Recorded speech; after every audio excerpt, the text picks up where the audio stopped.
Hey guys, Tommy Carrigan with Tommy Untamed. We've got a great show coming up. Thank you for watching.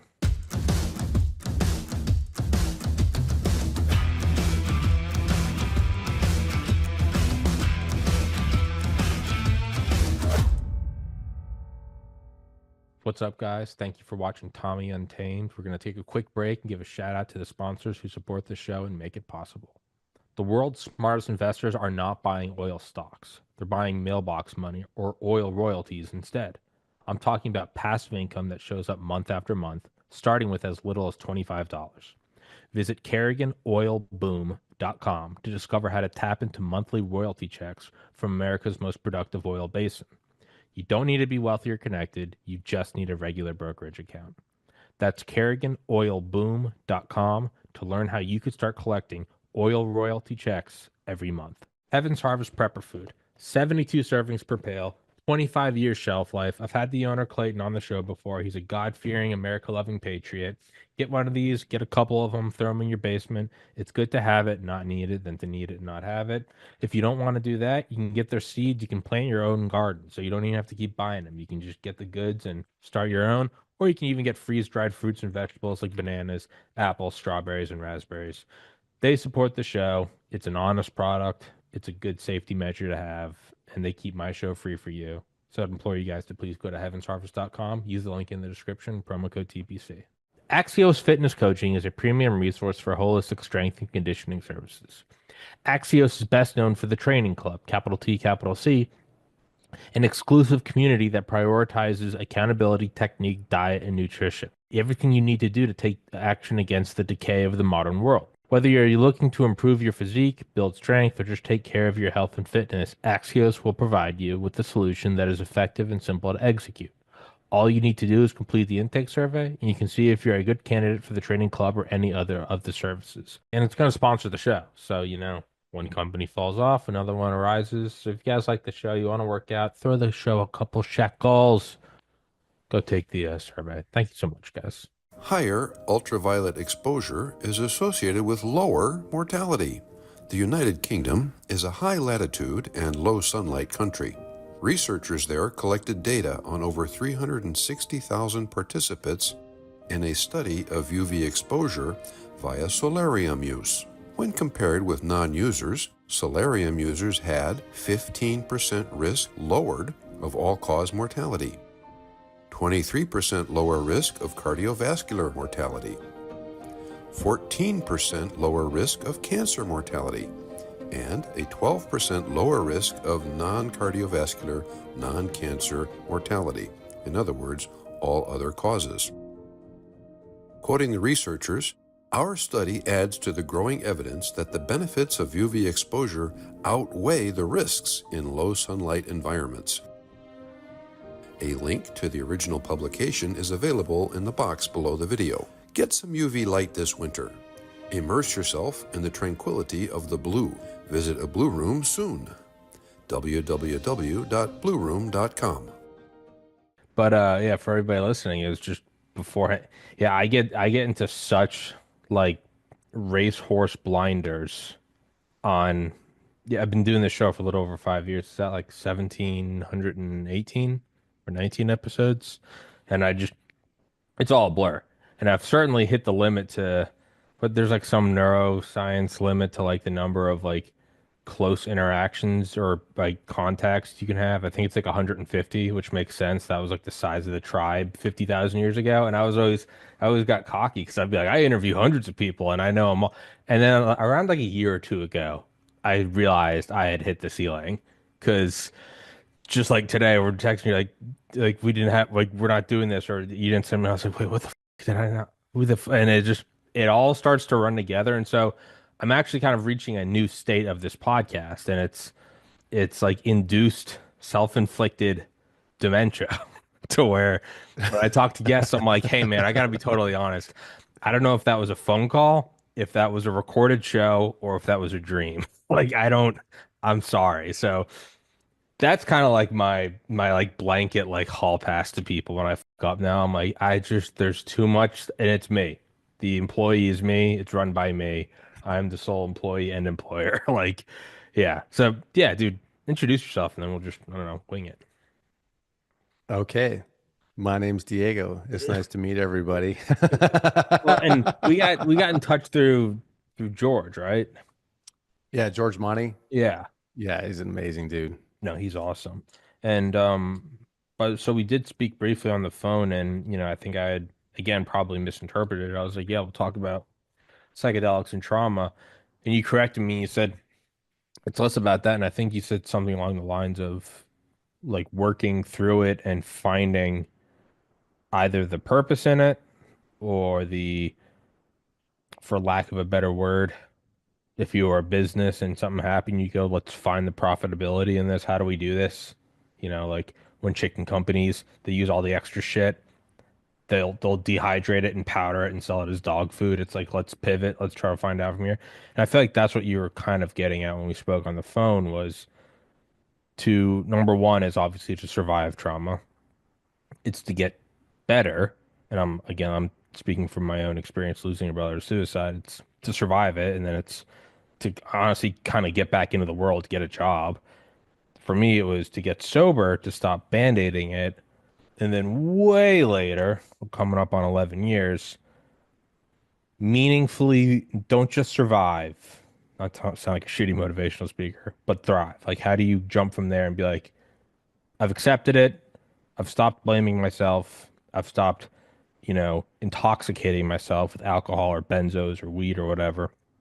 For me personally, how do I then go, how do I get something out of this?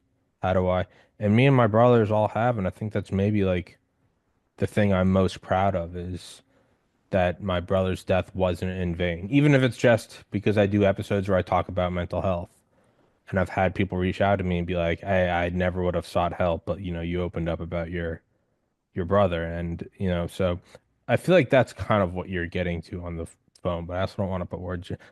What if you were just like, absolutely no, that's not what I'm talking about. You're like, all right, man. All right, me. Thought we were talking about roller coasters. Yeah, No you're big like, deal. hey, dude, no, I am a streamer. I do roller coaster tycoon. That would be funny as fuck if you were like, hey, that's really touching, and I'm sorry about your brother. What are you talking about? I I sell cotton candy and cotton candy accessories. Like, oh, fuck. Yeah. Yeah, Wrong Diego, bro. yeah, wrong. Turns out you're another guy. The real Diego's dead at your feet. Yeah. You're like, how you doing, man? I'm Diego now. I'm wearing his skin. Um, Perfect. yeah, It's actually right. it fits just right. I like a good skin suit. But go into that if you not the skin suit, the pivoting and Well, the skin suit is unbelievably fundamental in coming to understand exactly what you were all right. talking about. But way down the line, it doesn't seem so apparent. Um, and it's so deep, we may not even get to it. And we might also. Uh, but there's two types of suffering that I'm aware of: physical suffering and mental suffering. And as somebody who has experienced daily pain for the last 20 years, I can tell you by far and away the most the most suffering I've ever experienced over the course of my life for sure is through my mind. And that's that is a difficult thing. You also said a big, huge, giant word a couple of minutes ago, and you said acceptance. It's enormous. And part of this whole, there are many components that contribute to this whole idea of mental suffering. And believe it or not, one of the major contributors to human suffering is our understanding of our limited language for what it is. Our language was created with the thinking mind. Of course, the thinking mind has an immense, tremendous, incredible value. It's the most amazing tool that I could possibly imagine to navigate this three-dimensional world, but no further. As far as quantum physics can understand there are anywhere from 8 to 30 more dimensions that are going on all around us all the time. You don't need to go to wormholes. You don't need to go to teleport. You don't need to go through black holes. And there, everything is happening here. Everything. So what that means is that there's 8 to 30 other dimensions that's happening all around us that our thinking mind is incapable of processing. It can imagine, like, for example, there are people who believe that the fourth dimension is time and that all of time is happening. Time and space is happening all at once. And our thinking mind can go, okay, all of time is happening, but we don't truly understand what that is because we can't truly experience what that is. We can fathom it, right? For example. And so because there are extra dimensional things happening around us all the time, and our language is created with the thinking mind, we just label things because what else are we going to do? Acceptance doesn't only happen in the 3D. There are layers and layers and layers and layers of us, contributions that our forefathers and foremothers have given to us that lie in these parts within us. How can you accept something that hasn't even happened in your lifetime yet is still contributing to the recipe that is you? It's hard. Yeah. Acceptance goes deep. But yeah, I know I've been talking for a while, but No, no, no, no, no, no, no, no, no. No, it's great. I, I like it. I think that kind of just struck a chord with me is, yeah, the rational mind, the thinking mind, the creation of the whole Terrence McKenna thing about, Mhm. telepathy does exist. I think something and then I encrypt it through my tongue and vocal cords and I shoot it at you and then you decrypt it but that's Mhm.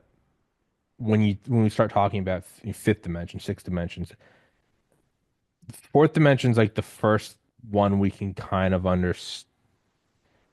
We get the three. The fourth one, you can go, I don't feel it in my bones that it's all happening right now, but I kind of I can accept it in the sense that like right now you and I are talking, and we are not at the beginning of this podcast anymore, even though it was just there, it's just right around the corner, but that's gone now forever, and so is yesterday, and now we're still talking, but the beginning of the sentence is now gone forever, where I just started bringing this up 10 seconds ago. In that sense, for me at least, I can grasp that like all of time is happening. I'm like, yeah, it seems distant, and then it's here, and then it's over. Okay, I don't feel it in my bones like gravity, but I could go, yeah, no, okay, sure. If quantum physics says all okay, when you step one step further, it's like you have full understanding of one, two, and three. Four, you're like, I'm 50% there. I'm getting like a C on the test. Fifth and forward seems to be you have to just go, I know that I don't know. And if that exists, not just with physics all around us, it's ego. And this is where I'm getting at. This is where I'm complimenting you is I never thought of it in terms of like our own emotions and our own trauma. Like it could be that there was some boomerang that your great great grandfather, some emotional boomerang he threw, and maybe he wasn't even a bad guy. He just didn't know how to handle like the potato famine in Ireland 200 years ago. And for all you know, some traumatic boomerang is coming back from like the eighth dimension from some like Mhm. plane designated by a Mhm. character, not even a Greek character, some alien character, and it just cracks you in the back of the head. Mhm. And you have to be like, and then somebody's like, you need to accept that. You're like, dog, I don't fucking know how to accept that. But the meta theme there kind of is the whole, you have to just know that you don't know, which is not, that's not satiating to the rational mind. Sorry, I know I was just rambling. Not at all. Well, there's two things. One is the knowing, which we can talk about. But the other one is we were talking before about that it's gone forever. What it actually means is that it's always happening. Yeah, The beginning of the podcast is always, it's happening right now and forever. right now and right now and right now. And it always has been. Your and my perception is following some kind of illusory timeline. We just drove But past it on the bus. It's woo, and it's happening right now. but it was You're always being there. born right now, Yeah. and what exists can't ever unexist.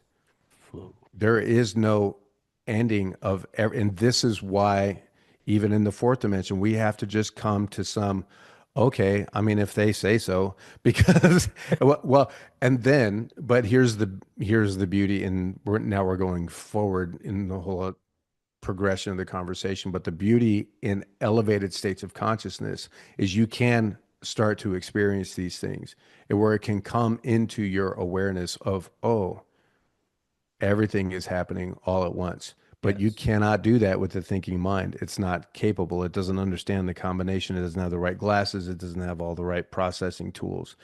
So you can know as far as knowing is possible, and we'll get into that in a second,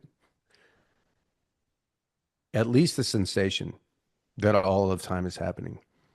And you can also know of full unconditional and total acceptance of the self and love. You can know this, you can experience this, but not with the thinking mind. You can't figure it out.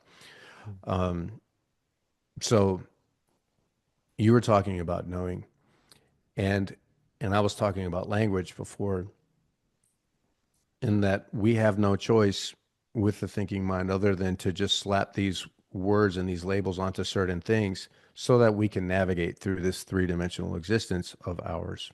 It's not like it doesn't matter. It totally matters, but It it's helps. important. It Yeah. helps, but it's important to also know, to understand that just because we label this doesn't mean that it is so. And one of the things is knowing. And the reason why knowing is important, or at least understanding our concept of knowing is important as it relates to suffering, is in our culture, typically speaking, we're taught that knowledge is power. If you don't know, then you're weak.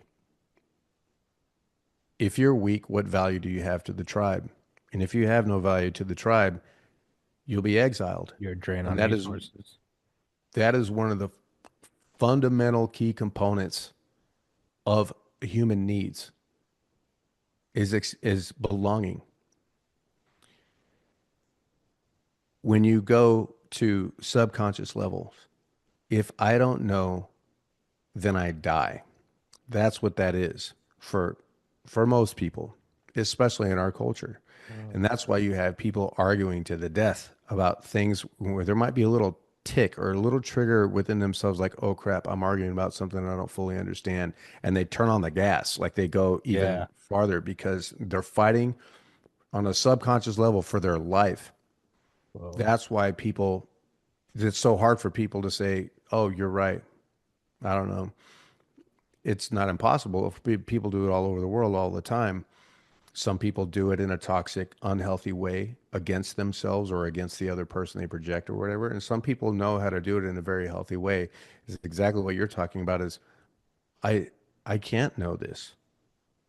I may have perceived that, but there is so much that's happening in this life around me that is going through the filter of my bias, my prejudice, my presumptions, my misinformation, my fear, my all of these things that literally change reality.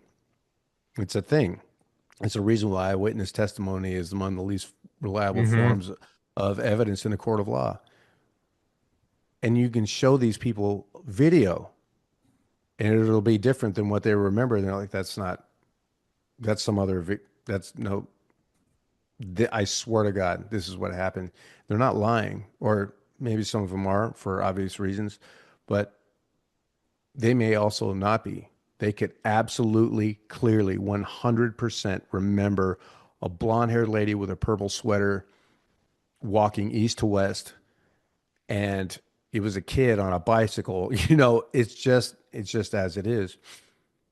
So, also in line with the whole idea of suffering, when when people, if they can ever come to this place of maybe I don't know what I think I know, and it has nothing to do with my value as a human.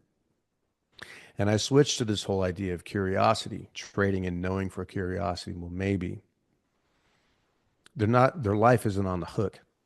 Their quality, their value as a human being is irrelevant to the conversation. And also, what the idea of knowing does is it locks you in. Once you know, there's no further need to learn. And then with curiosity, there's always potential. There's always expansion. There's always room for growth. In other words, a big myth is that knowledge is strength, and it's the opposite because it's fear most of the time. Like I know the alphabet, right? And I know that we call these like headphones, and I can think I can hear you better or whatever it is through there. We know those things, but these other things that are happening in extra dimensional spaces all around us all the time, we cannot know that.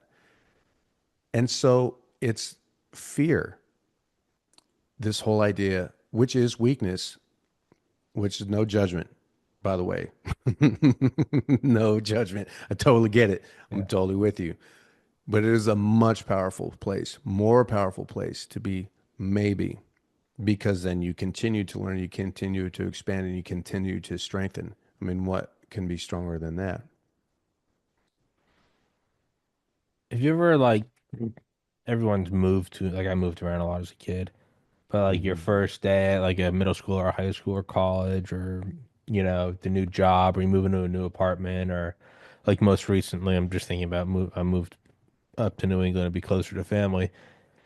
And you have that sort of like beginning stage of like, all right, where's my part? It's down this hall, it's on this floor. Then you're looking out and you're like, there it is, okay. And then when you're first getting settled, you're like, where the f is the Walmart? And you're using like Google Maps, and it's 2 miles Hmm. away, but it's fog of war. You have no idea where anything. You're like, where's the post office? And then Hmm. obviously as time goes on, you just you know it all. You don't need a direction, you need nothing. You can just you know it all. One thing I've always found fascinating, though, isn't necessarily the figuring it all out. In the same way that I know this apartment like the back of my hand. I've always just been, I don't know what, it's a curiosity of I like looking back at those memories while being in this current spot. And I like to think about my first time coming in this apartment or my first time walking onto campus at the University of Georgia after I went there and then I would, go there for several years. And there's just something so interesting about how my memory of the exact same spot, I've been in this apartment for less than a year. My memory of like first walking through that door and seeing that in my memory, I'm like, the walls are still there. Like it's the same floor. But goddamn, that was a different apartment in my head when I look back at it. And that's how I know memory is flawed because I Hmm. look back at it and that feels alien. I go, that was so weird. And I'm like, it's the same spot though. This is like the same corner where there used to be a table. What are you talking about? This is where you live now. But my memory of walking in there, like the memory of the first time you ever talked to someone, and then years later they're your best friend. I'm like, I remember when I first met you. Yeah, I thought you were a fucking douchebag.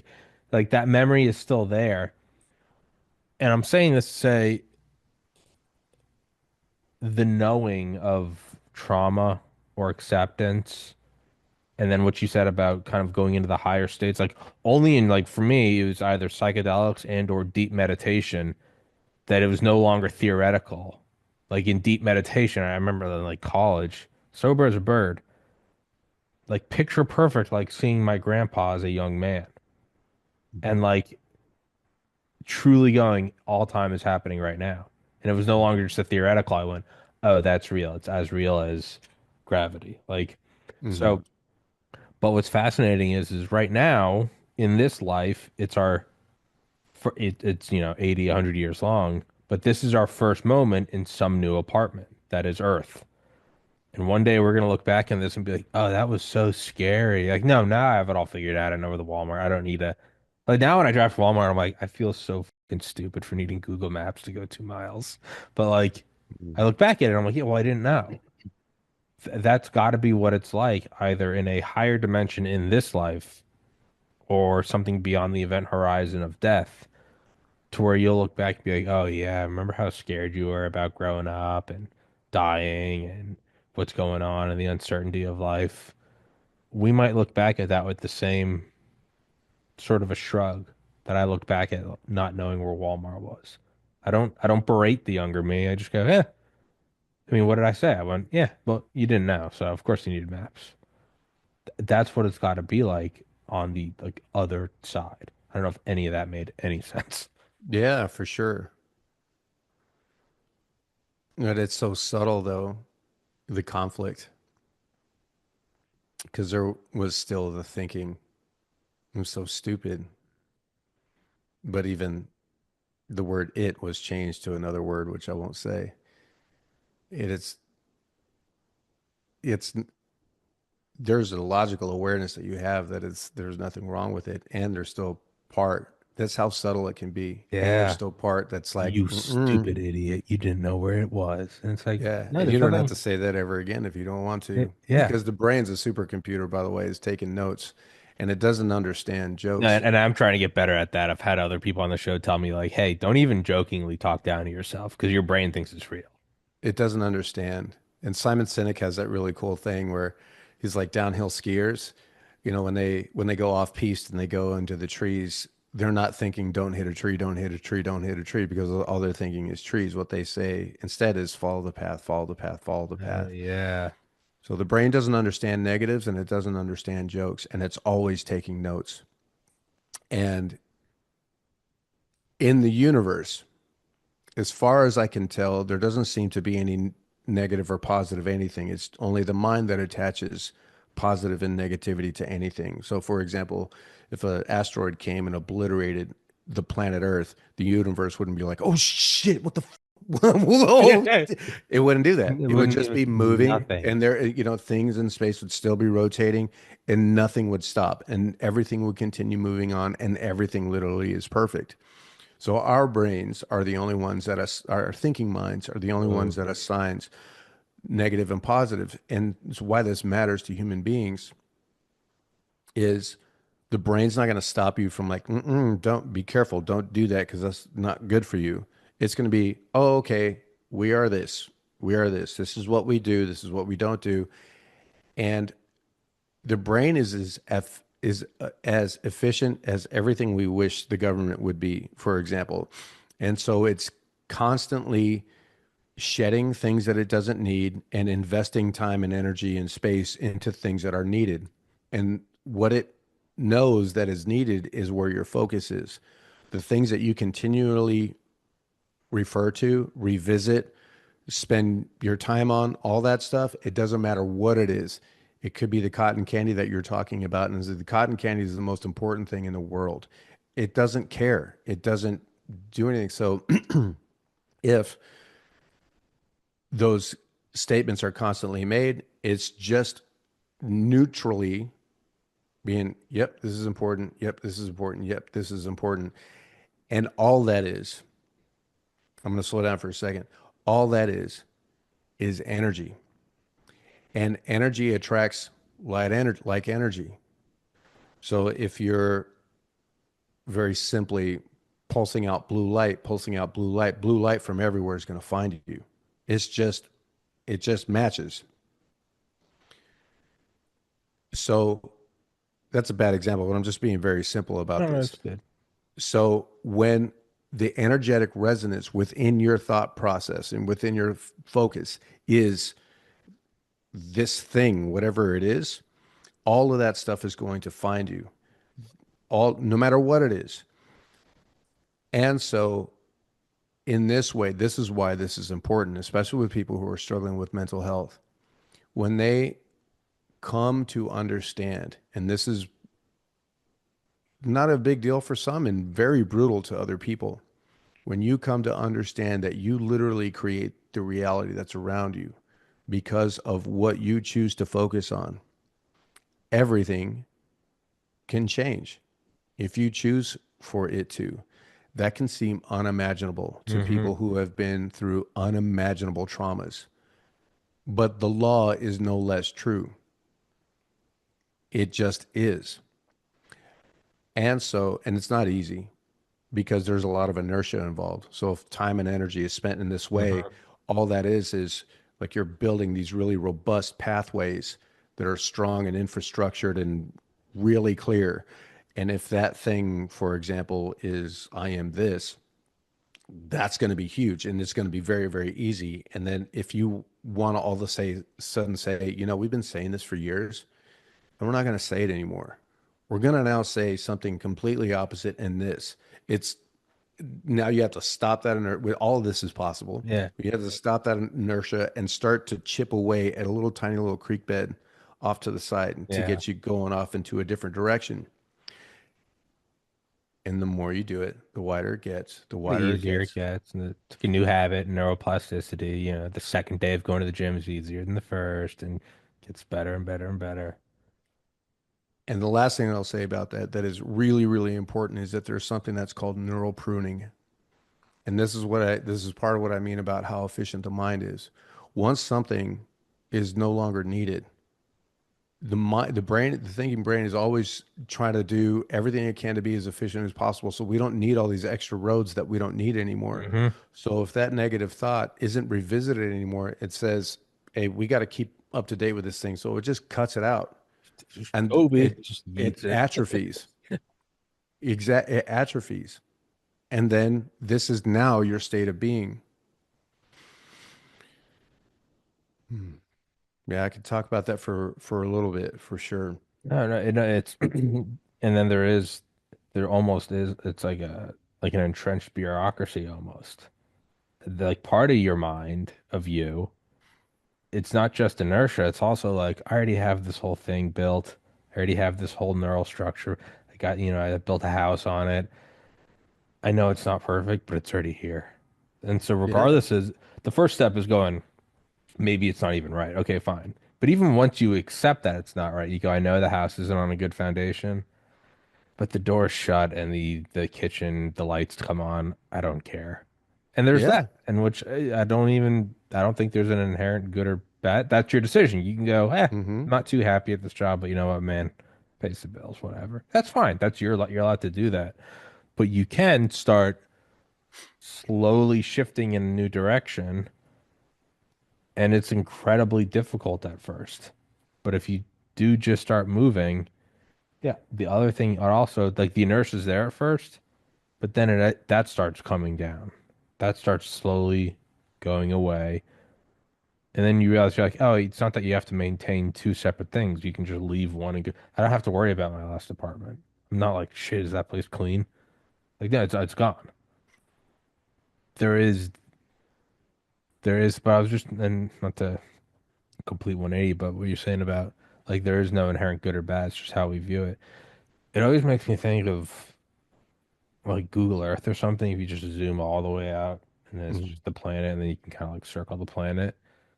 It sounds so silly, but I remember doing that in like college, and it dawned on me that like there's no such thing as days. Like when you zoom out and it's just you're like that's just the sun hitting one side of the rock. But there's no like and now it's midnight and it changes. It's just slowly moving the whole time. You go, it's always been sunny. The sun has never gone Always. away. It's Mm-hmm. just we have cloudy days. We have rotations. We have a sunrise and a sunset. It's literally always been it's like the music is always on the radio. Just because you Mm-hmm. turned it on doesn't mean it came out of it. You're like, no, no, no, you Mm-hmm. just tuned into it. I think about that in terms of how some things are omnipresent, like the acceptance of losing your brother. That acceptance was always there. Could have always just had it. Subjectively, for whatever reason, I chose to take 10 years. And I don't know if I chose that before this life. I don't know if I chose it as like a learning process so that I could help others learn it. I don't know. But it's always present. Really, no, it's just a comment on that. Yeah. The reason why it's always present is because of all the time is happening all at once, which means that there is a version of you that has actually come to accept that it's just a matter of what version of you are you tapping into. You were mentioning about this slow shift, which you can do. In fact, it's especially with people who are really embedded in the three-dimensional space, and I am as well in some parts where it's, and there's also the version of you that exists that has already transcended what it is that you're trying to transcend. It Oh, already exists. You are under no obligation to be who you were 5 minutes ago because you're not anyway. So if somebody is a drinker, it's like, oh, I'm at a bar. This is what I do. This is my office, bro. yeah. Like that's what line them up, Sally, Yeah. or whatever. And hey, this is just what I do. Like you don't have to do that anymore. Like you literally do not have to do that ever again. It doesn't have to be. It can be because it's easier as we're navigating this three-dimensional space. But it doesn't have to be. You can, in an instant, the more and more and more you understand, and I have ways to go here too, but the more you understand this, it's like I don't have to do a single thing that I always have. I don't have to have anything in my life that I choose not to have. You can let, and I have done a lot of this, I've let a lot of things go, which would be very, very difficult for most people in our culture because it's like, well, how could you do that? I mean, you got all this stuff and all this. It's just gone from me. I just let it go, like deeply, deeply, deeply letting go because I'm, I am whoever I want to be. That's what's difficult is it because people have it in their, no, man, I mean, if I'm going to be this bodybuilder or whatever, it's going to take this and that, whatever. And it does, but it's embodying the energy of what that is. It's just embodying the energy of it. So if you choose to no longer have this self-destructive behavior, the only thing that's keeping you in that place is the illusion that that's who you are. It's the illusion that you've got to do all this stuff to undo, which is totally normal because it is the three-dimensional world that we live in. But when you get into extra dimensional, it's like, I don't have to do that. I don't have to smoke anymore.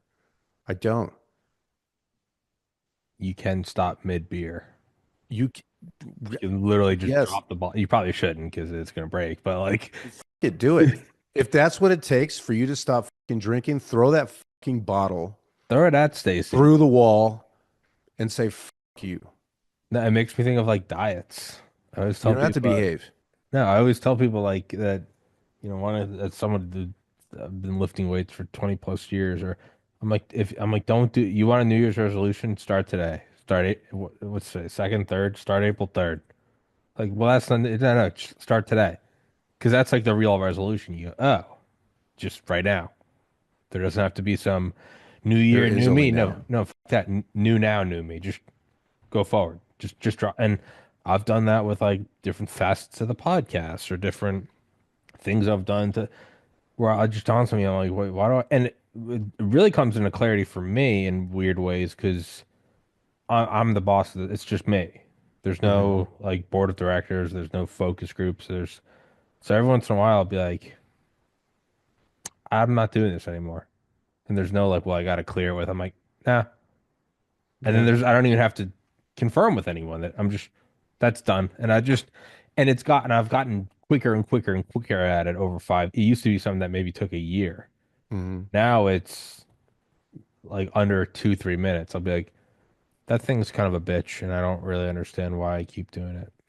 All right, and then just gone. You just drop the bottle. I'm gone, and it's always available. But you can, if you want, take a very slow route to it. And that's not good or bad either. I don't even mean to say it in a demeaning way, like, well, if you're a rookie, you can. No, no, no, no, no. No. Take it slow. There is not good or bad. Take it slow. Take it the slowest it's ever been taken ever. Take it the fastest it's ever been. as Ram Dass would always say, but you have eternity, don't rush it. You have eternity, don't rush the experience. I think I think that's something you put very well. Like you can go very slowly if you want. There's absolutely nothing wrong with that.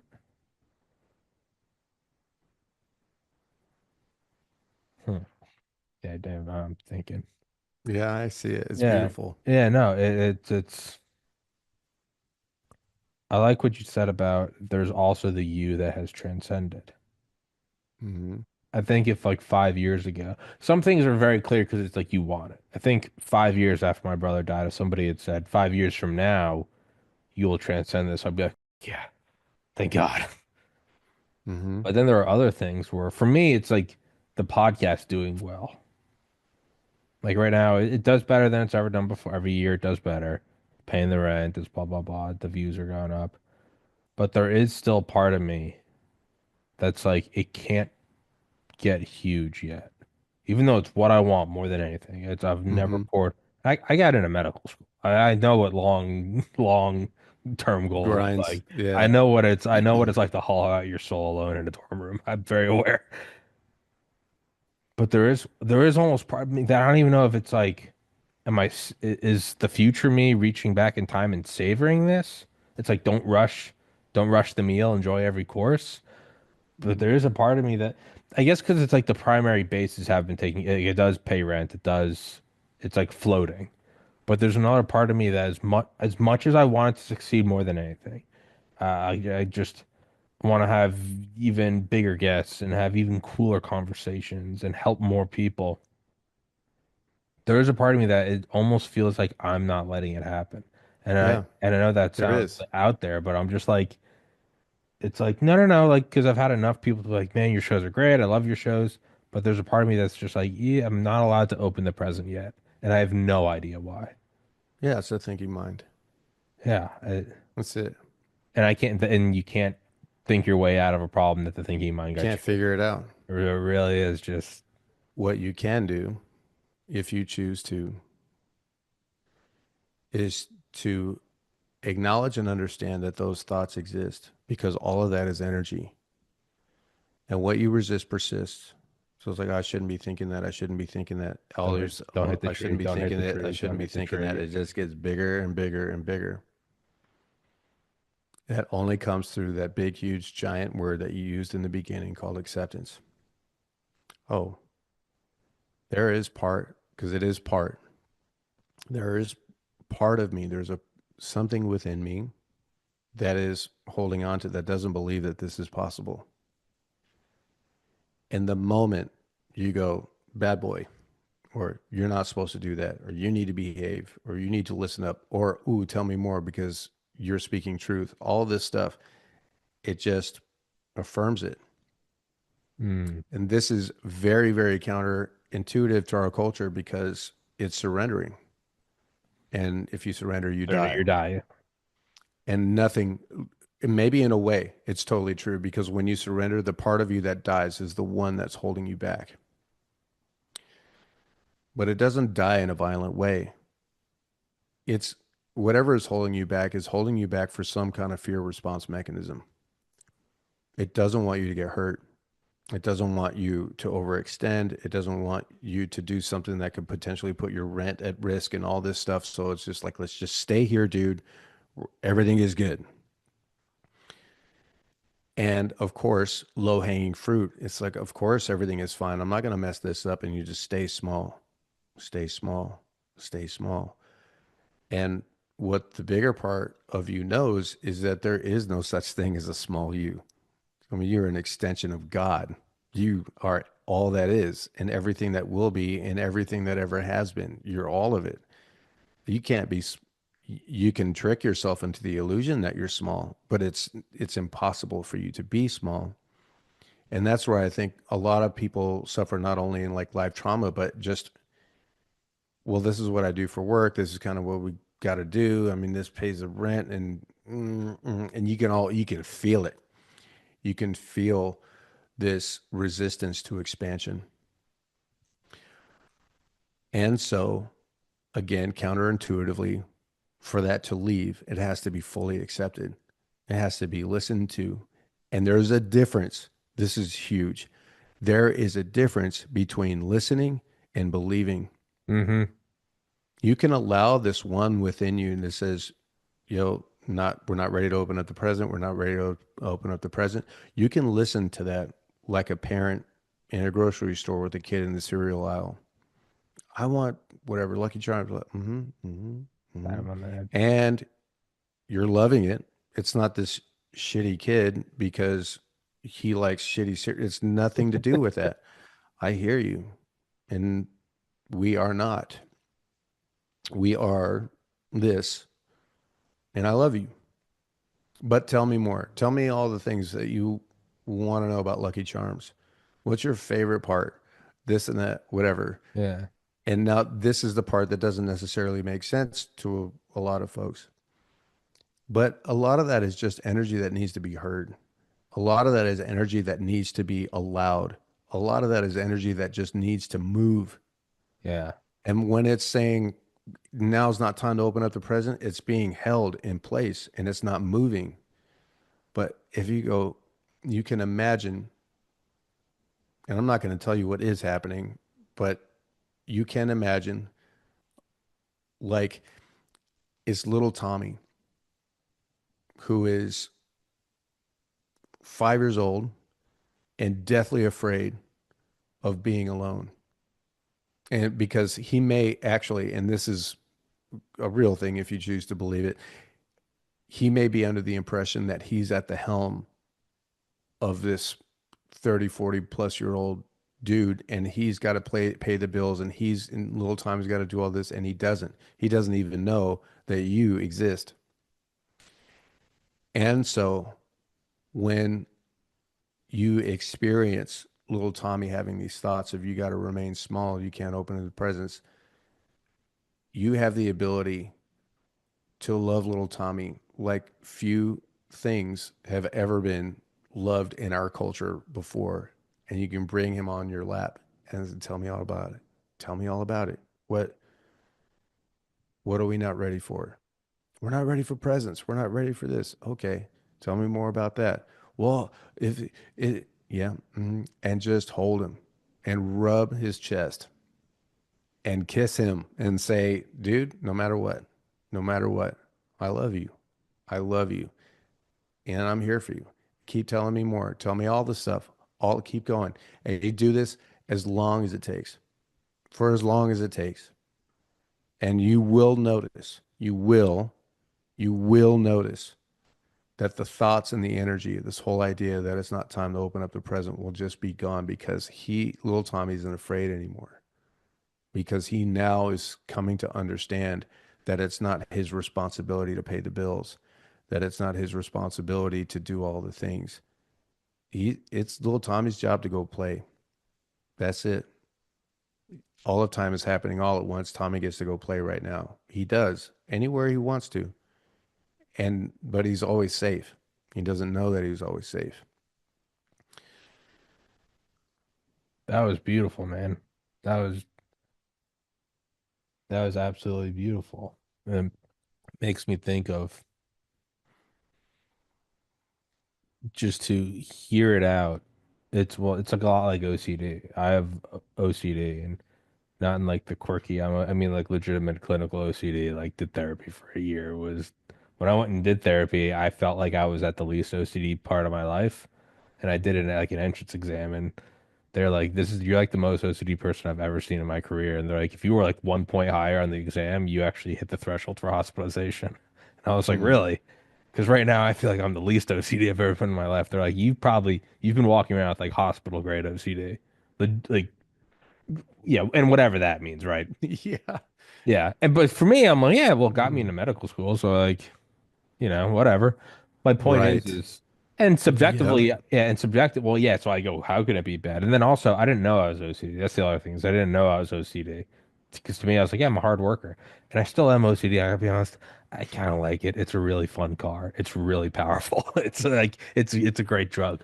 But You may not even be OCD. yeah, I'm probably not. It's all dog shit anyway. None of it's real. But like, when I do look at it, one thing that there is value in it was the OCD therapy in that it was, and I really think it's it's fascinating in that it's the entire thing is the exposure therapy that you sit with it. You know, what are Uh-huh. the whatever it is, I have to touch the doorknob or my mom dies. I didn't have that. I had more of just like the organizational, but there's like different whatever. And it's but the one thing that really helped me, and to somebody who's not OCD, like the therapy seems silly, but it was you just sit with it. And the thing is you can never appease it into going away. And my entire Mm, life, I'd always just thought I was like, maybe. if I go at it more, it will go away. And so even now, I allow a certain level of OCD because to me, again, it's probably not even. It's just called a work ethic. It's like, yeah, you're an Irish Catholic. You work hard. What do you expect? My point is the Mm, value in it is when it does still like flare up. It's like Christmas Day, and part of me is like, I got to clean the apartment. I got to do dishes. In past years, that's something I would do, where I just like I clean on Sundays. Versus now, I can feel it arising, and it's like I got to make my bed. I got to do my laundry. I got to dust off I got to clear out. I got to transfer all the podcasts to another hard drive. I got to. And what I have learned is like some things you do need to take. Like, you got to pay the bill. You do have to do that. That's an issue. But when I feel the OCD flare up, or no, I've got to clean the car right now, and I can't go into the grocery store. I know that whereas in the past I would do a little bit and it would go away for a little bit, but then it would come back hard. Like, oh, you've cleaned all the stuff off the countertop. Well, have you scrubbed it now? What about the dust? And it just mm, kept going. It's you need another drink, another drink, another drink. Versus now, I let it be there, and I've even just like I'll go one step further and I'll be like, why do you have to do this? I'll be like, I have to clean because it's just what I do, and I like when it's clean, and when it's clean, I can think clearly, and I'll just kind of let it sit there. And like a big thing I've started doing really like the last 6 weeks is on Saturdays and Sundays I won't make my bed, and it's a huge challenge for me, but I'll let it out, and I'll be like, well, why do you want to make it? And what I've learned even in just the past month is. And it's what you touched on earlier. I go, I don't even know why I want to make it. And I'll be like, cool. You just want it made? I just want it made. Yeah, that's interesting. We're not going to do that, but let's go upstairs. And I'll be like, I need to answer all my emails. Well, why do you want to do it? Well, because I got, okay, no, no, wow. No, it makes sense. Yeah, no, you would want to read those, right? No, I get that. We're not doing that today. You can do it during the week when you work, but we're not doing that today. And it's been so therapeutic to just not give into it, but like you said, hear it. You don't have to listen to it, but just have what's going on, man. Why I gotta clean all the dishes because I gotta clean the keyboard for the computer. Yeah, yeah, yeah. That's no, I know. I see that. I see that. We're not gonna do that, but and what I haven't got to, but it's what you brought up, and I think I will try to now is not just hear it, but also be like, I love that about you, man. That you just want to clean. We're not going to do that right now, but I do love that. That's pretty cool that your baseline is you want to better your apartment. You want to take care of your things. That's a good trait to have. But you got to do that right now, man. It's the weekend. It's time for you to put your feet up because you've got 10 episodes that you got to do this week. It's going to be a hectic Monday through Friday. And I'm finding more and more, and it's taken almost 34 years to get to this point of hearing my own OCDs, anxieties, and then not just hearing them, but also going, I love that about you. I really do love that. It's actually in my daily to-do list. I started a couple months ago. Name something you love about yourself. And I'll be like, I love that you legitimately want to make sure all the dishes are clean. That's a cool thing about you. And I feel like when I do say it, it almost is like 5-year-old Tommy being like, okay. And now he wants to go play with Legos. I'll do the podcast. You don't have to do that for another 30 years. And it's everything you were just saying. I just feel like that just all clicked. Like hear it and love him for it. And just Okay. Yeah. Cool. Tell me about the Lucky Charms. So yeah. I'm about to unclick Yeah. what you just clicked. No, you're good. Love is unconditional. True love, which is all there is. Well, we as human beings and thinking minds put conditions on it because we don't know any better. But it doesn't mean that love doesn't already exist in its purest form. It's a subtle thing. It's so subtle, we just witnessed how subtle it is.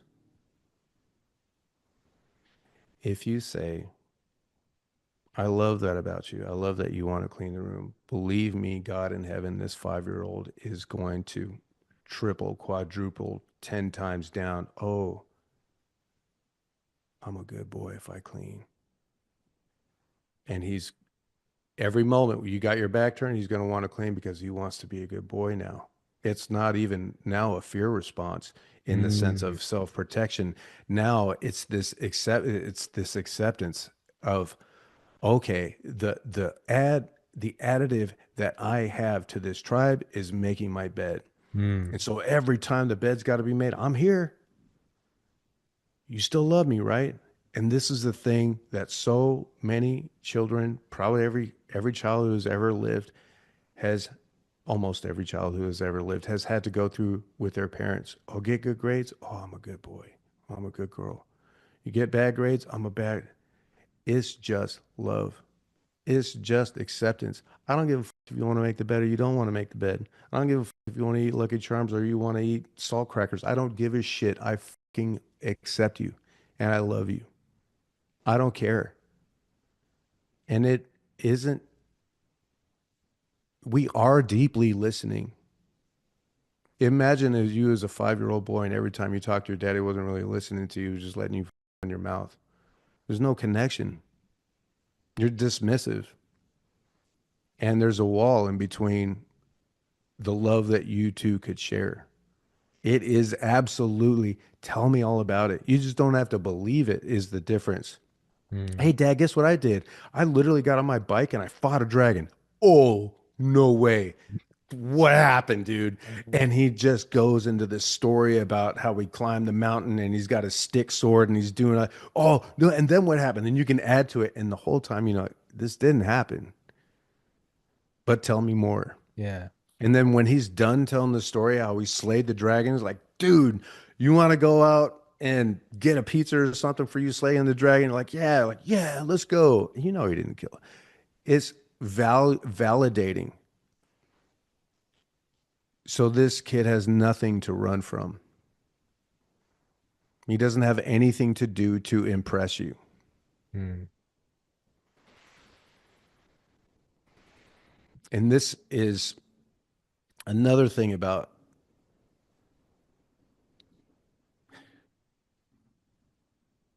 the whole idea of I've spent a lot of time around mental health clinicians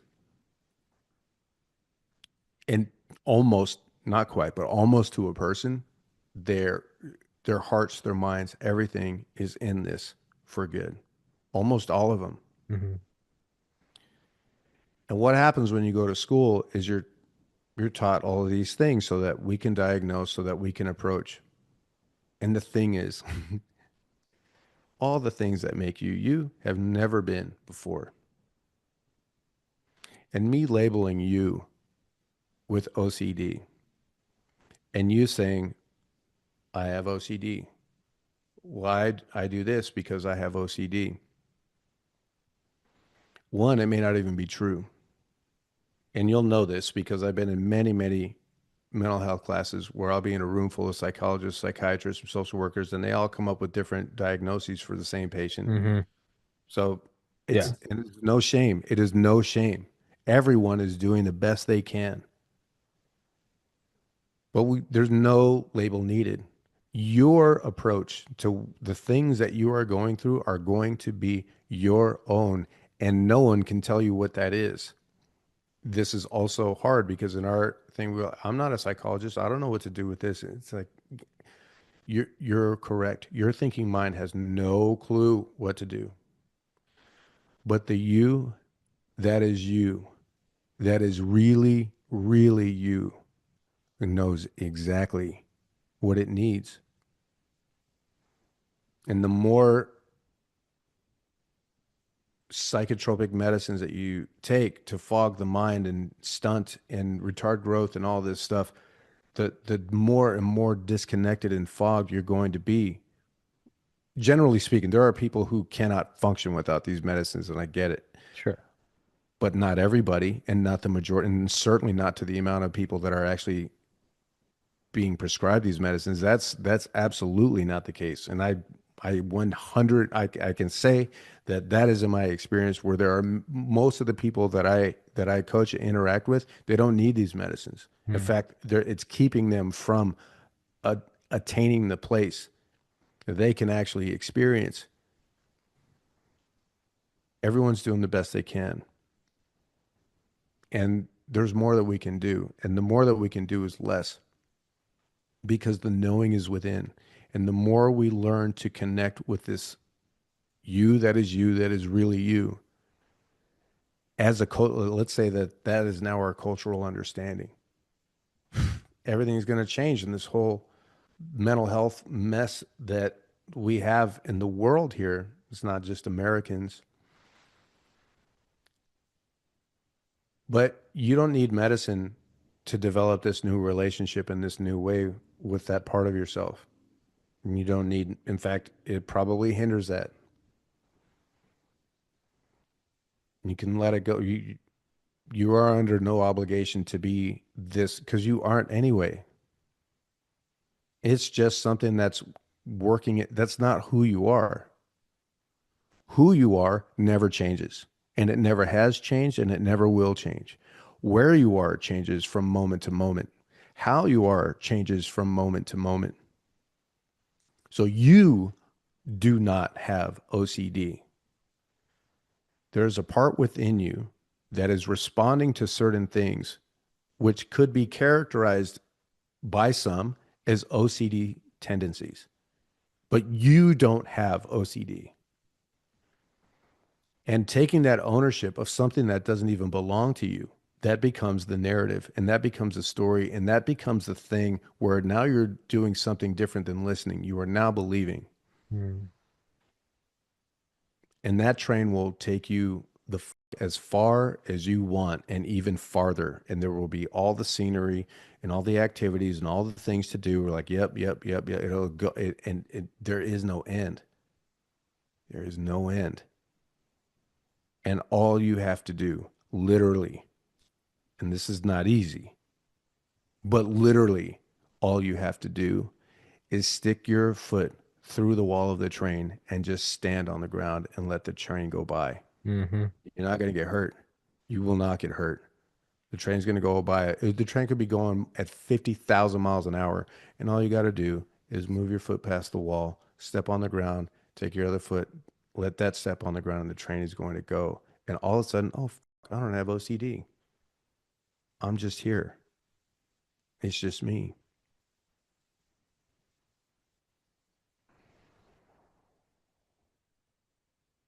And that is, and it's so, I mean, I'll be deep in meditation and prayer, and I'll have the clarity of just dropping something.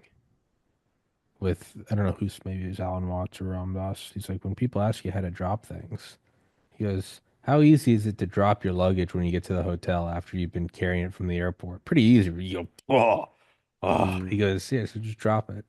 And you go, but I don't know how to drop it. And it's like, yeah, well, that's the hard part is, but the actual thing is you just, and I'll feel that in me. I'll be like, I want to drop it.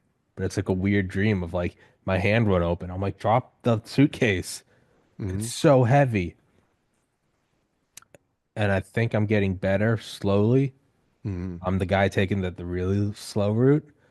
I'm getting I I'm sober almost 15 months. I was drinking not a whole lot, smoking a little pot. I was on gabapentin for anxiety, got mm. addicted to that. I've been sober for about 15 months, and like that was a huge step of where I used to be like I get Stop on Fridays. I work hard all week. I'm the OCD workman, and I value myself with the work I do. And then I go crazy on the weekends, and I do it all again. And now, when Fridays come along, I'm like, no, I'm not doing that. Used to have so much fun on Fridays, and I'm like, no, I still actually have a lot of fun. I play video games later with my friends on that big TV back there. I don't have a bedtime. I don't have to get up for a show. I just there's just not a bottle of vodka there. And and then I get to sleep in too. And I realized it's actually kind of funny over the last year and 3 months, I've realized just how much of like my desire to get fucked up on Friday, I was actually just tired.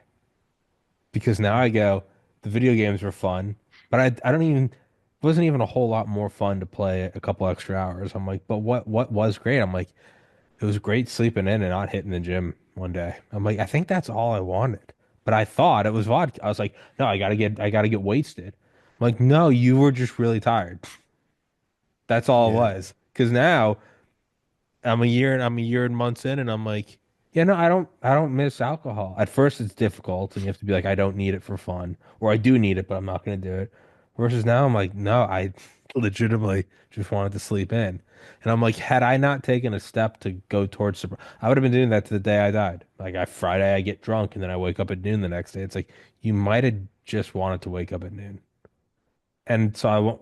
I have to then wonder what other behaviors in life am I doing because well, that's how I get XYZ. And it's like, no, you might have just needed some sleep. What else do I need?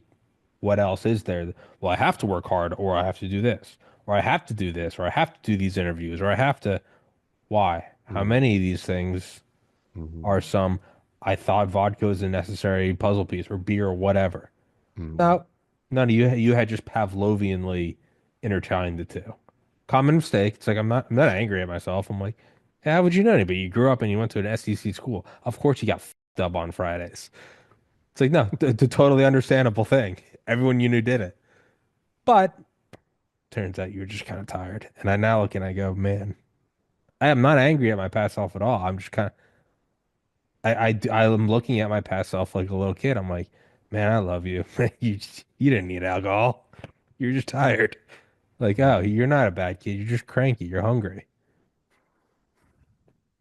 How many other things in my life am I continuing to do because I think because I've Pavlovianly intertwined them, and I don't know.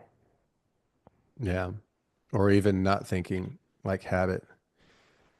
And so I don't know that this is true, but it just seems to be in my experience that there's four common elements that are at the root of all mental suffering. And one is not being connected with who you are. Two is not understanding the mind for what it is and what it isn't. And three is not being present. And four is not experiencing self-love. And some of the things you were talking about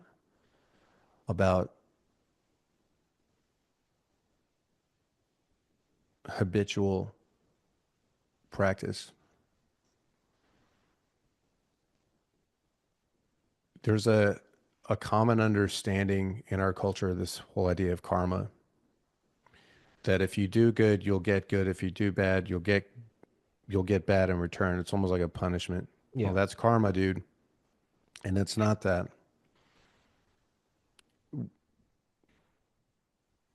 We haven't come to understand what it is, which is simply the tendency for energy to follow established pathways. And if we choose to, and we don't have to choose this, we don't even have to want it, but if we choose to, we can release ourselves entirely of karma, entirely, which means you are making deliberate actions from moment to moment, fully in the present. So, like, you're not sitting in a room and all of a sudden your bed just got made. You don't know how it did it. It's like, oh shit, I just did that, but how the hell did that happen? Or you get in a car and you drive 500 miles away and you end up at your first gas station. How did I get here? It's from moment to moment. You can choose to be present. And this goes a very, very far. way into the path of healing and transcending addiction, because a lot of addiction is habit, and habit is you're not even thinking about it, but the moment you are aware, the moment it's not a habit anymore, it's a conscious choice. And there can be accountability to it. It's not that it's easy. It's not, there's no shame, there's no judgment. It is now a deliberate, it's not a habit anymore. It's deliberate decision to do this. And if you choose, for example, for your experience to transcend addiction, the moment you're like your fifth sip into your 10th beer and you notice for the first time you're drinking, you can set this down and be like, I'm going to let this fucking burn. Mm. And it's not easy. It's hard. It's one of the hardest things to do as humans. It's hard. And when you continue to let it burn and you are you are sitting in this moment and experience this moment fully for all it is, and you're not trying to escape it through disruption or not being bored. Bored is a very powerful tool Mm. in the art of transcendence. Allow it. It's okay that you're bored. You're not eroding your brain by any means. In fact, it's the opposite. It's way more powerful for your brain to be bored than it is to be on Instagram for 2 hours. Hmm. 1,000,000% more powerful. Allow, allow, allow, allow, and it may suck and it may burn and just, yep, okay. And you can continue to ask yourself, can I take more of this? Yeah, Is yeah. this the worst that I've ever experienced? Like, no, I can go worse. Okay. And you're just going, okay, this burns, this burns, this burns. And you're letting it. You're not supposed to be shaking. You're not supposed to be burning. Like, well, I just am. I just am. Yeah. And this is okay. And this is okay. And this is okay. And this is okay. And this is okay. And this is okay. And there's no drinking. Mm.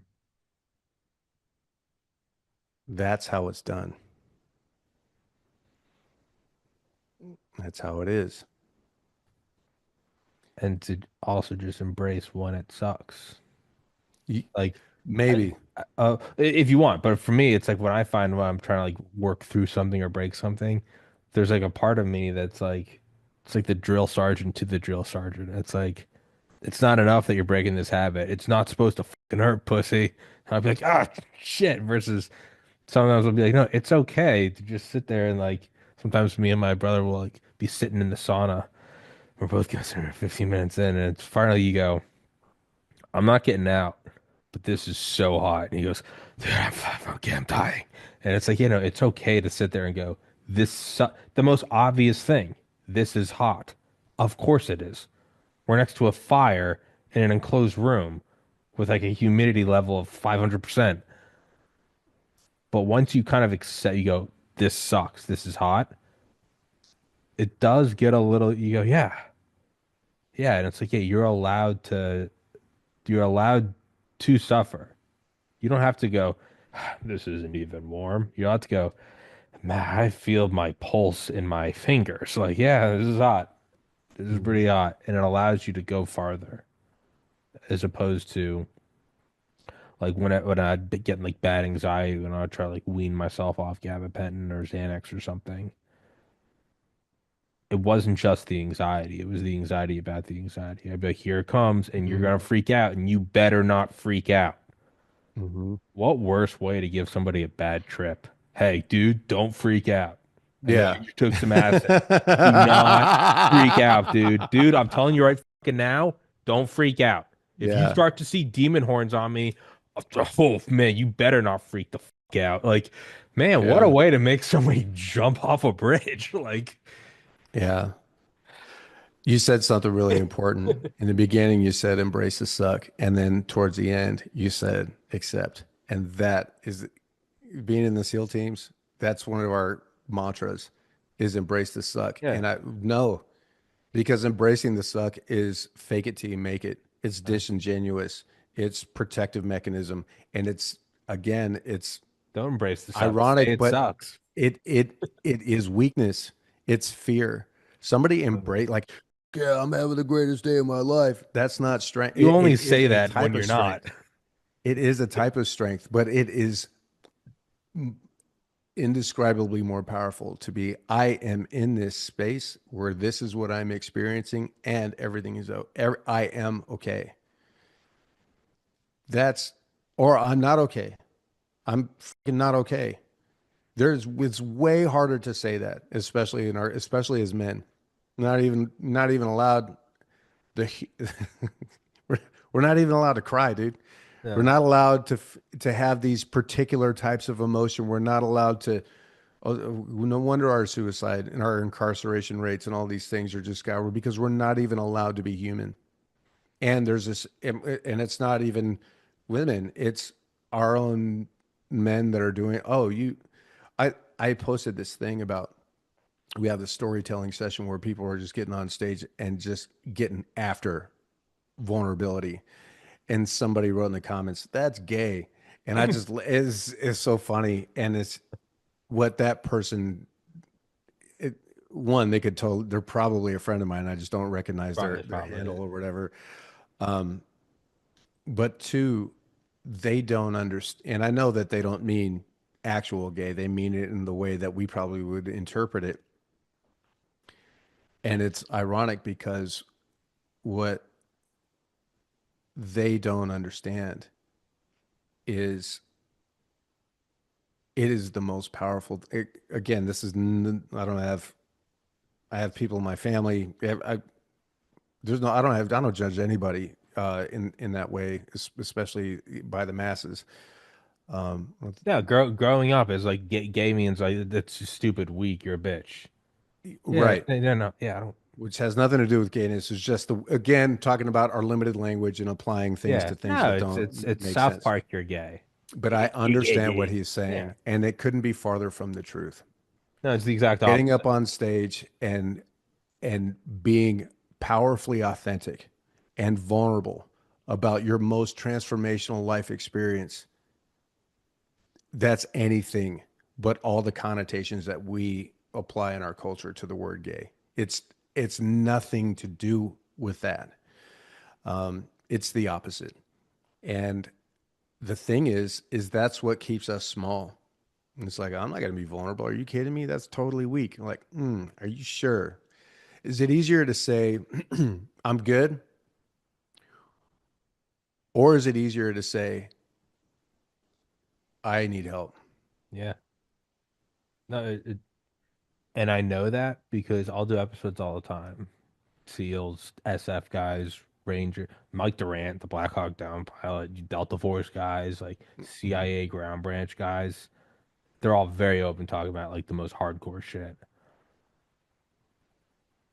I'll only ever talk to them individually on their terms. I don't care. I'll clearly talk about it on the show.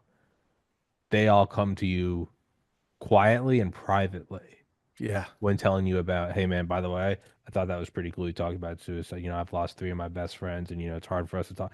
They will openly talk about, you know, Mm-hmm. 4 days no sleep behind, deep down range. I some, best friend's dead. You're doing this shit. We hope you can get an exfil. It's CIA, so it's plausible deniability, or it's Delta Four. They'll talk about that.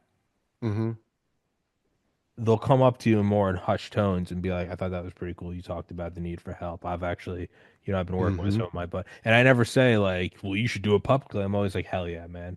Hell yeah. Yeah. Like, that's my favorite thing is like those guys are like, hey man, that's thanks for doing those shows. And like that's the coolest fucking thing to me is when these hardcore fucking killers are like, thank you so much for talking about the helpless feeling. I'm Yeah. like, that's so cool. I Which think means it's it exists in everyone. to a T. To a T. Yeah, if people are like, yeah, Tommy does a lot of shows with like cool military guys. And I've had some people like he does a lot of like mental health stuff too, very feeling deep. And I never say it. Of course, I never share this, but in my mind, I want to be like the guys that you love that I have on the most hardcore motherfuckers are also the ones who you can tell their hearts are swelling up the most. Well, like I physically met some of them. They just give you a big hug. They're like, hey, dude, I love some, and I know exactly what they're talking about. We don't need to harp on it. And I'm like, yeah, dude, I got you. Happy to Mm-hmm. do it. And it's yeah, and to say like, oh, you're weak for going up there. No, no, no. It's a lot easier to sit back and go, men don't cry. That's easy. That's the level one thing. You go, yeah, Mhm. t- men It's don't. not even real. No, it's by the way, it's all horseshit. You don't actually Yeah. mean that. You would only say that if you were not okay. The same way, if you have to say embrace the suck, you clearly it means it sucks and it's getting to you. Yeah. I'm Otherwise, it embracing wouldn't the suck. suck, and it's like no one ever has to Yeah. say embrace the suck on a Friday night and you're taking a hot shower. No one's ever like Yeah. embrace this. What are you talking about, man? It's Christmas break. You only embrace the suck when you are very clearly not doing well. Yeah. The alternative is, oh, I'm experiencing this. How am I? Nothing lasts forever. The only constant is change itself. So no matter what, this will come and this will end. But what benefit am I getting? What possible benefit could I possibly be getting from this really shitty moment right now? And then approaching it from an angle of Hmm. genuine, authentic truth. What's the It's not lesson faking here? it until you Yeah. make it. What's the It's skill I can develop from this? What's the how this is is this helping me? yeah, how's this help? We're here. This sucks. How do I get through, How it's is this I'll helping me find when I got like kicked off YouTube or kicked off, I'll be like, all right, what is this doing for me? Well, for you? yeah, Yes. it's unfair. It's okay and okay. What it does mean is you're not getting any help from an algorithm and you're not on these big platforms. Well, what does that realistically mean if you don't, you can quit, but if you don't quit, what would you have to do to compete? I probably have to get better guests. Yeah. Probably have to become an even better interviewer. Yeah. You'd probably have to do more frequent episodes. Okay, let's do this. Now, a couple of years later, you start to go, not only did I get through that, you go, I'm actually better off. I've had people be like, man, YouTube used to always make my episodes trend and not anymore. I'm like, you're allowed on YouTube? I'm like, I don't even. And I'm like, at the moment, how have you done 1,700 episodes? I'm like, there is no backup. It's just me. I'm just in this Yeah. fucking foxhole, and it's like, get better. Like, let's fucking rock. And now I look at it, and I'm like, I would have never consciously chosen to make building a podcast so difficult. I would have never gone at it. Yeah. It has to happen to you. You have Mhm. to be dropped in the middle of a field. Your car has to run out of gas for you to walk home on the side of a highway at 3 a.m. You would Mhm. never consciously do that. You'd be like, yeah, I'll go for a run tomorrow. I'm not walking on the highway right now. You Mhm. have to be fucked in order to, and then if you go through it, you survive it, you accept it, and then you go, I'm actually kind of better off for that because there's a bunch of people who have never been censored or shadow banned, and it shows. You just want your show to do well. You don't know what it's like to have to run some like fucking like CIA front like guerrilla radio and be like, all right, I'm on this platform and that platform. You can't find me there. And if I'm shadow banned, it's cool. Just type in backslash this. People are like, Jesus Yeah. Christ. Like, Jesus. yeah, it's I don't know. So yeah, what can you benefit from it? What are you getting from the suck? What lessons do I learn from this? That's a fucking tough thing. Yes. Especially if you were attached to life always being good or happening. You know, I had a conversation with somebody yesterday about happiness. Like, screw it. I'm just going to be happy from now on. I was like, uh-oh. Yeah. And it's not about, there's nothing about life that is designed to always, the only constant is change. It's just when you're happy, how are you experiencing it? And when you're not experiencing happiness, how are you experiencing that? Because if you're not happy and you're like, well, I want to be happy, so I should be over there, you're going to be perpetually suffering. Hmm. Because when you are happy, there, when that is the mindset, okay, I'm happy, but I've been happier before, I've got to work towards that. And so it becomes this endless thing to where even happiness, you can't deeply experience happiness.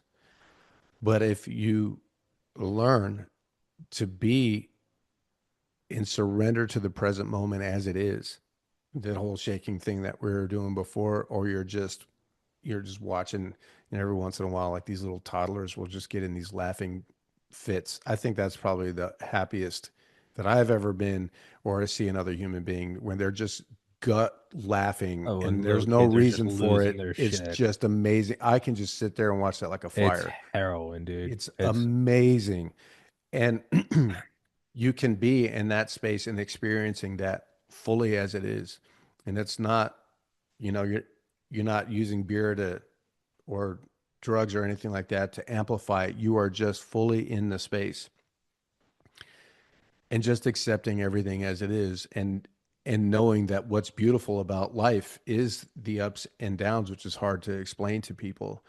If all life was awesome, there would literally be no such thing as awesome. You wouldn't even be well, there able to would be feel it. because it's implied by an absence or an opposite of. Exactly right. So Cannot you have couldn't night. experience Yeah, awesomeness. yeah. What's happy if everything's happy? Nothing. It is nothing. You're right.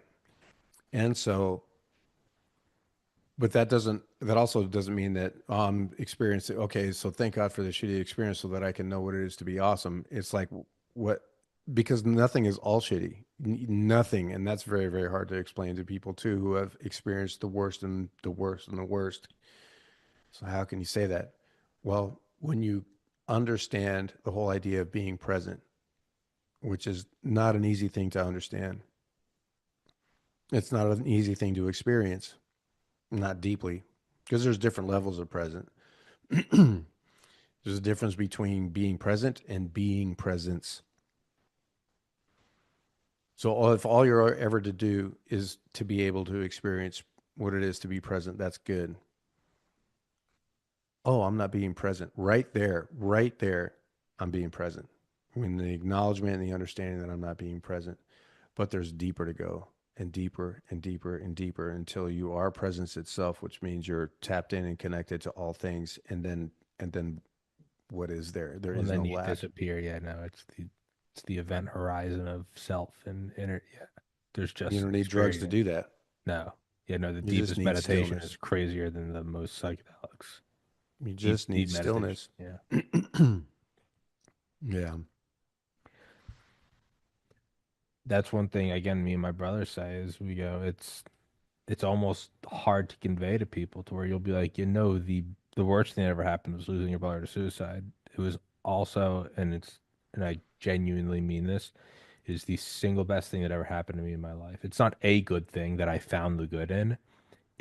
By far and away has trumped every other experience in my life in terms of what it made me, in terms of what it made, in terms of confidence, in terms of the ability to pick myself up, the ability to be more empathetic to people, to see maybe there's something behind the scenes that I don't see much in the way. No one at, whatever shitty Chinese food delivery job I have, no one there knows that all I'm doing. It's been 3 months since my brother killed him. Like, they don't know that. They just think I'm cranky. What do I see in other people? How has it made me be able to grasp with that? How has it made me be able to evaluate things more clearly? Be like, do I really like doing that, or is that just a crutch to help gloss over pain?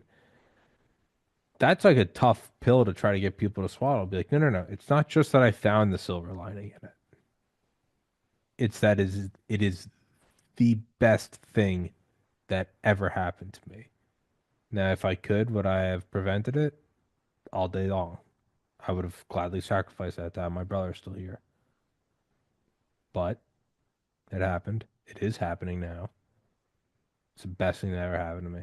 It's it's very hard to get upset about getting censored on YouTube when you've buried your brother. You're like, yeah, yeah, go fuck yourself. Next. Yeah. I got another thing to do, man. Oh, the air conditioning went out. Yeah, no, it's doesn't hold a candle. I've had worse days. That's a tough thing to, which then implies the most peaceful moments, the happiest moments are created by the bad ones. And like you said, yeah, but nothing is pure shitty. Even the shittiest. The shitty, worse than a breakup, worse than burying a dog, worse than is actually the best thing that ever happened to me. That's a weird Rubik's cube to try to solve for people. To try to solve for yourself, because then you start to feel guilty. You go, Mhm. so I now, so if that's the best thing that ever happened to me because it made me a good person, right? Made me stronger, wiser. Yeah, yeah, yeah. That means now I'm directly benefiting from my brother's death. Yeah. Now, so it's like the military industrial complex. You now have a vested interest in something that is perhaps bad, and it's like, no, because I didn't do that. You It didn't create it. happens. Yeah. I'm gonna make the most out of it. And if anything, I look at it as like it's the ultimate big brother. Like my big brother who like used to buy me alcohol before I was 21. It's your brother looking out for you.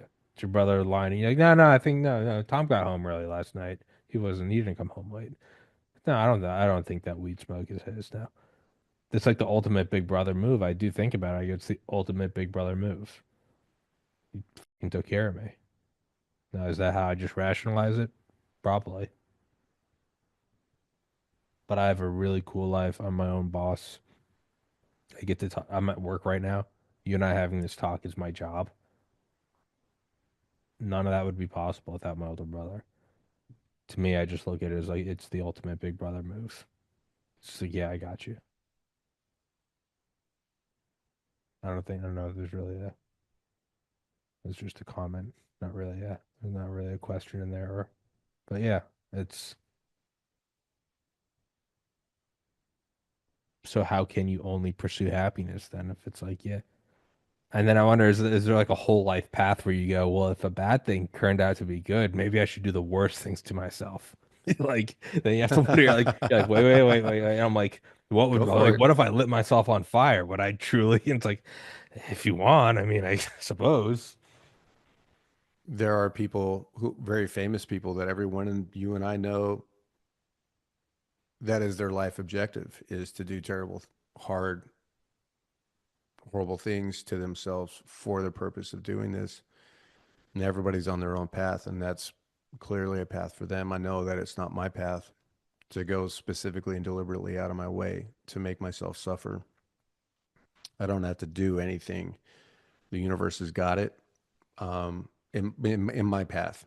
Yeah. There's no judgment for anybody else's path, but in my path, I know that the universe will handle all the hiccups and the speed bumps and the ravines and the car crashes. It's going to handle all that. I don't have to go out of my way. I can just be. Yeah. I can just be, and it will be as it will be. Will it not? Yeah. That is, yeah, because like telling stories like that to people, and then I'll be like, I'm like, but you don't have to do that. I'll always like put that as like a, they're like, hey, if you don't have, I'm like, learn it from me. Go, oh, that took Tommy 10 years to figure out. Take that, I'm like, take that little nugget. Take the cheat code. You don't have to go figure it out. Don't worry about it. Don't do that. Don't be There's no stupid. cheat codes in life, man. There isn't. If you Well, really, really want to learn, you have to really, really know. And the only yeah, way you're going to really, really know is by getting your teeth kicked in. yeah. And that's with smart people, like my ex-wife, she didn't have to make mistakes on her own. This happened to this happened to them, this, I'm not going to do that. And she navigated through life without experiencing some of those things. And for me, on the whole other spectrum of the way that I'm smart, which is a different way. I'm like, oh, that should happen. I wonder if that would happen if I did the exact same thing. I'll bet I, I'll bet, I'll bet that diving board won't break under me. I know it broke under him. I bet that branch will hold. Dude, I remember when I was Uh, like 10. I grabbed a fire poker. I had my older brother put it in backwards. So like the burning hot end. oh, It wasn't like red. It had cooled down to where it was black, but it was cool. I fucking touched it, hot. fucking burned my hand. I'm Tommy. My cousin Tyler, who's exactly like me, he's just my uncle's son. It's like less than a year older than me. He went right up to it, grabbed the same thing, and burned it. And I remember my uncle looked at him. He was like, he was stupid. He shouldn't have grabbed that. He was like, "What are you doing? You just saw him." We're both That's so crying, and funny. he was like, "You idiot." Yeah, no, Dude, I'm like that too. No, I think I have that more like you, where I'm like, that probably wouldn't happen to me. Like, probably, dude. I'm the luckiest person I dude, ever met. Watch this. Bam. I'm built different. That won't hurt me. Yeah.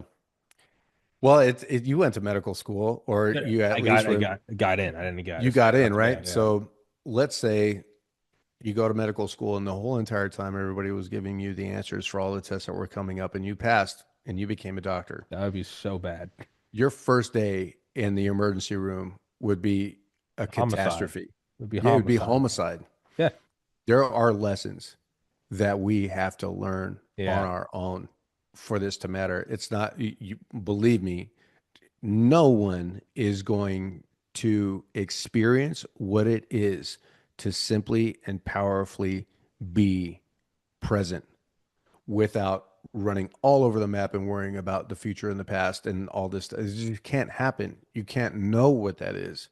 So it can't, and you weren't saying this, but there are people like, how do I get through life as easily as possible without as many hiccups as possible? Sure. Because hiccups suck. And there's all the love for that.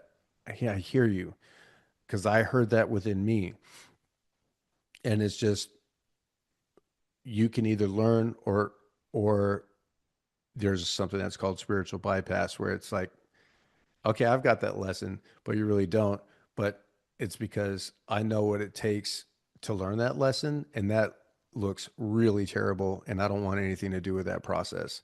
It's like, okay, totally hear you, totally. And you're never going to know. Yeah. You're never going to know.